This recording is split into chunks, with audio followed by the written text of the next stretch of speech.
Bihira to, magising tayo ng maaga.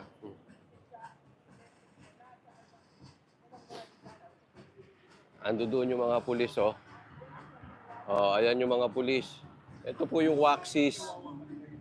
Ito yung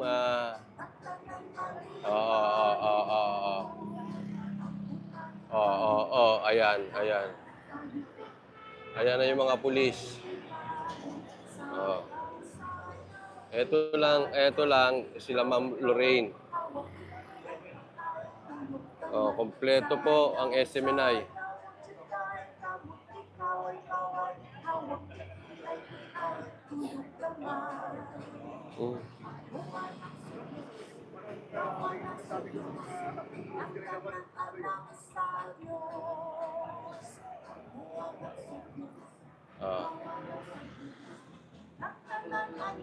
Ito lang po yung Kingdom.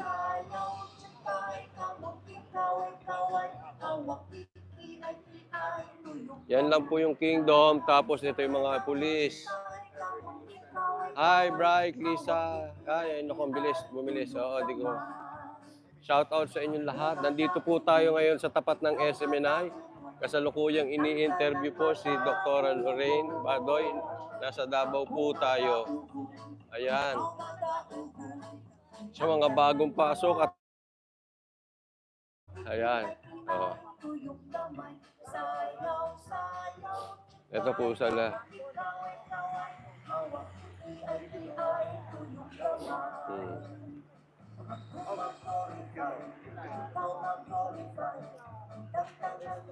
Happy Kadayawan po, John Isguera. Shout out po sa lahat. Pasensya yung mga hindi ko nabasa.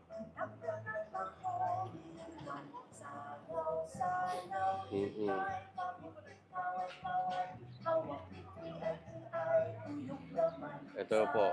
Yan ha. Oh. Pinapakita ko, katapat lang ng Kingdom mismo, yung sinasabi na hindi raw tapat to. Yung mga pulis hindi raw tapat, sabi ni Torre. Ayan o. Kasalukuyang nakikipagtitigan yung pulis. Yan yung mga nag-jogging-jogging. Nasa tapat lang mismo, sabi hindi daw tapat. Yan daw ay hindi tapat, sabi ni Torre. Kita na yung mukha. Ayan na, Ayan, tumawid na sila, Sila, sasama tayo, nagsitawiran na sila. Nangunguna si Ma'am Lorraine. Tawid tayo. Oy.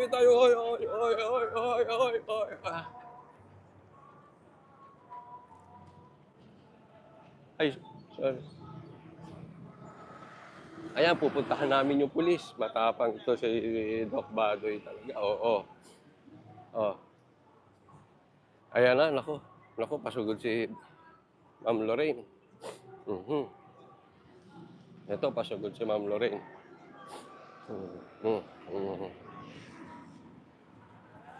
Ito po, pasugod si Ma'am Lorraine.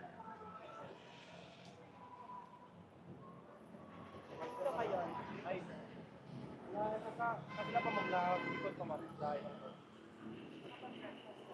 Ay,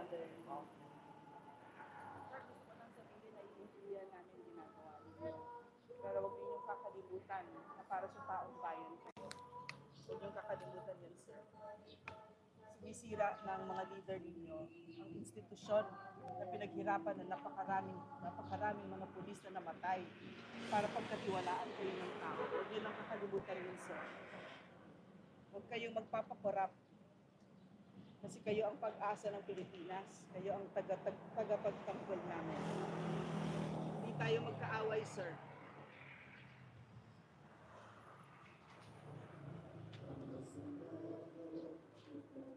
Ito si Doc Lorraine. Nag-aalisan yung pulis. Nakita nyo kanina, pinakita ko maraming pulis. Ngayon, nung pinuntahan ni Ma'am Lorraine, wala na sila. Ayan, isa na lang, paalis pa. Ayan na lang, paalis pa. Nalapitan ni Ma'am Lorraine. Wala sila. Di ba kanina, pinakita ko sa inyo? Ma'am.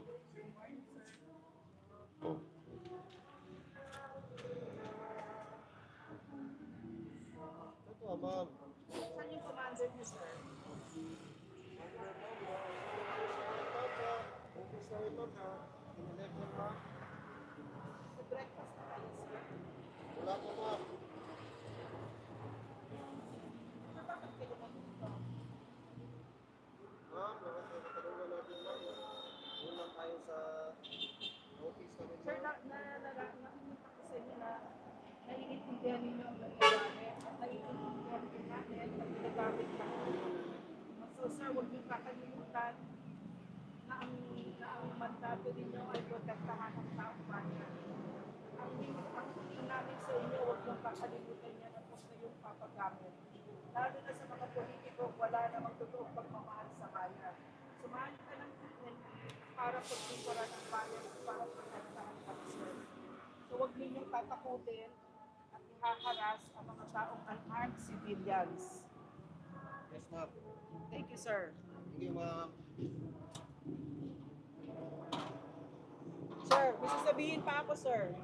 Wala ma'am, sulat ako na lang po ma'am. Nager nager. Pwede pa kabit to sa inyo. Okay. Ah.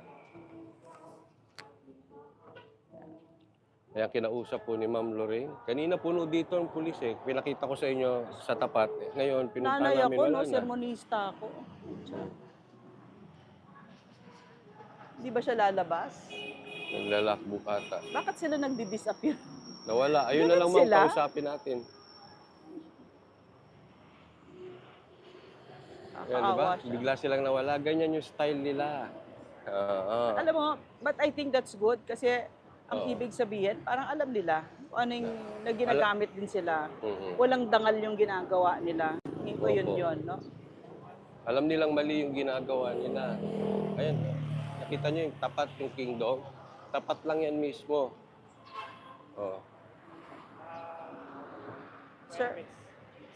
Sir, anong ranko mo, sir? Ay, patrolman pa po ako. Patrolman. Ilang years na kayo, sir? Mag-post ako ma'am. 4 years. So, sir, naabutan ninyo yung anti-FL CAC. Yes ma'am. Magkakasama tayo doon, sir. So, alam ko yung kabayanihan ng mga pulis, no? Ilang taon, lampas ilang dekada, pulis at sundalo lang ang nagpoprotekta sa taong bayan. Pinaghirapan ninyo yan, na itong institusyon na pinagkakatiwalaan ng taong bayan, pinakamataas na trust ratings under PRRD.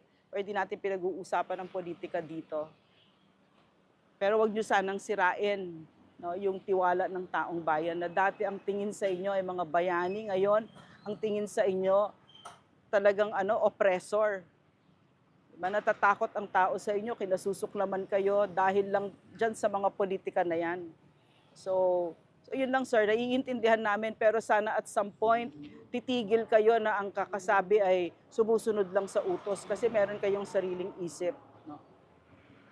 So hindi ka pinag-iinitan. Hindi namin kayo pinag-iinitan. Ano ma'am? Bundok, bato. Pinapababa lang. Hmm. Sabi niya. Doon ang totoong kaaway. Doon ang totoong kaaway, mga terorista. Saan, sir? Sa Pakibato. Sa Pakibato. Nakaka-recover ang NPA. No? Galing po sa bundok, pinababa dito. Para, bakit po pinababa dito? Galing sa bundok. Alam mo,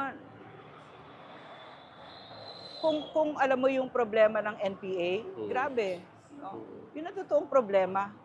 Yun ang totoong problema. Tapos pupunta ka dito, ito mga law-abiding citizens, no, na si Pastor pa, grabe yung suporta sa PNP at mga kingdom members, grabe yung respeto at suporta all these decades. Yan ang gaganunin mo, pero NPA, papakawalan mo. Di ba, hindi mo papansinin? Klase, grabe. Ba talaga to? Sayang yung no? Sayang yung mas kailangan sa bundok eh. Kesa dito. At saka yun, yung accomplishment na yun, yung pagdapa sa CPP, major yon kasi ilang dekada wala nakakagalaw sa kanila. Tapos ngayon nakaka-recover Ngayon, sila. Diba? Makakabalik na. Malamang malakas na ulit. Kasi si Speaker Martin Romualdez, kaibigan niya ang CPP, NPA, NDF party list at binibigyan niya ng bilyones. Yan yung funds na kailangan ng CPP para makarecover. Para na naman, ilan na namang pulis ang patayin niya. Ilang pulis ang pinatay ng CPP, NPA? lampas 30,000. Ha? Ilang ano yon? Ilang widows, ilang mga naulila ng ama, di ba? Yan ang ginawa. Tapos ito kakalabanin mo. At tapos bibigyan mo pa ng chance makarecover, di ba? Sayang yung efforts. Anyway. Pero pala si Torre pala, meron pala nag-write ng letter ang some graduates ng PNPA na kinukondena nila yung ginagawa ni Torre. May mga graduates ng PNPA na mga generals. Kasi talagang Bukas tayo, ma'am. okay, sir. Mali talaga yun si Torre. Sir, basta wag niyong kakalimutan, sir, ha? Taong bayan ang pinoprotektahan ninyo. Pero ngayon, parang tinatakot pa, may hawak pang mga baril, jogging. Okay, it lang. Mapayapa ang Davao eh. Napakapayapa, very progressive, no? Highly progressive. Yung dapat bantayan, yung Leyte, yan ang hindi umasenso yan. Maraming buhaya doon?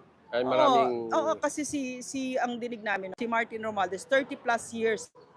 Ilang dekada ang Romualdez dyan. Pero nakita nyo ba ang Leyte? Grabe pa ang kahirapan doon, di ba? Na Tacloban kasi wala talagang pakialam ito, hindi marunong magsilbi sa taong bayan. In fact, si Martin Romualdez, kaibigan niya ng CPP, NPA, NDF. So yung ginagawa niya ngayon, gawain niya yan all these years. Hindi yan marunong magsilbi sa taong bayan. Wala siyang pakialam sa mahihirap, kitang-kita. No? Tapos siya mayaman, ano? Pamura pa ako sa pupang inang Martin Romualdez.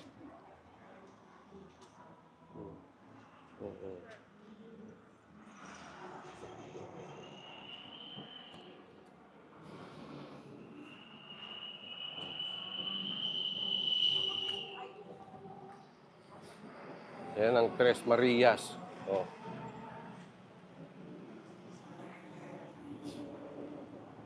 See?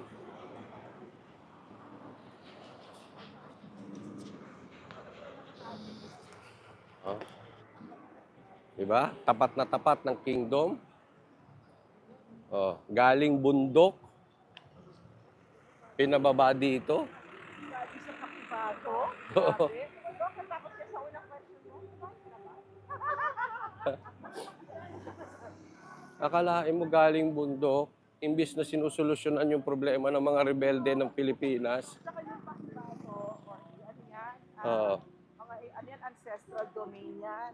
Ang Pakibato, ancestral domain yan. So, mga kapatid natin matutubo yan. Yung pinakamahirap na sektor sa Pilipinas. Oo. Na tine-terrorize ng NPA. Oo. Ngayon, tinanggal nila doon para i-deploy dito.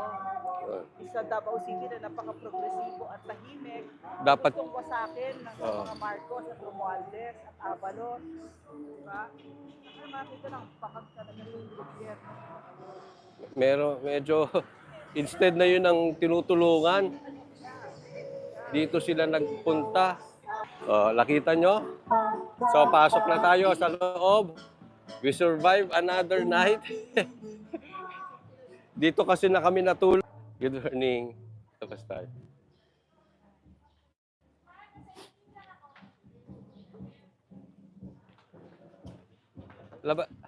Dito na lang ako ulit. Para makalaiba. Sir, gusto niyo mag-breakfast, sir? At saka ganyan daw ako. Oo, ano na. Ayun. Wala ako. Ay, adun, ma'am. O yan, so, eto po tayo ngayon ulit. Nakita nyo?